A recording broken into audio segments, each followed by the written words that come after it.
Mas é evidente, quer dizer, não pode ser só o senador Flávio Bolsonaro a falar do pai. É um absurdo. Você tem que ter, quer dizer, se você tem um presidente preso e nessas condições, porque barulho constante é tortura. É uma forma de tortura clássica.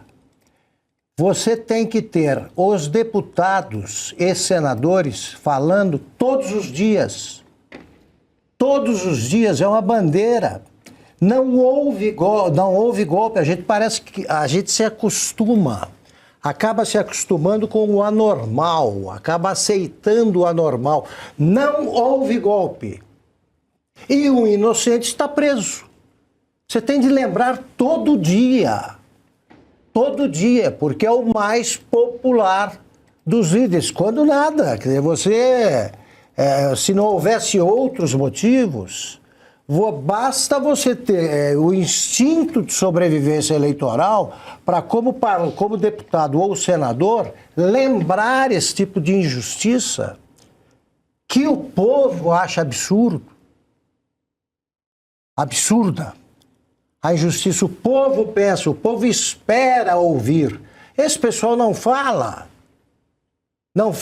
Esse pessoal não dá entrevistas, não se manifesta o tempo todo quando deputados em outros países, em países normais, deputados, mas eles procuram uma bandeira, porque marca a atuação dele pelo menos junto a uma parte do eleitorado. O Nelson Carneiro, que é um senador, ele fez a vida inteira dele baseado na defesa do divórcio. Até que veio. Ele fez isso, ele tinha uma bandeira. Agora aqui, você tem como bandeira a prisão, no caso a libertação, de um presidente preso por crime que não existe. Você tem o caso do Felipe Martins. Você teve o Daniel Silveira.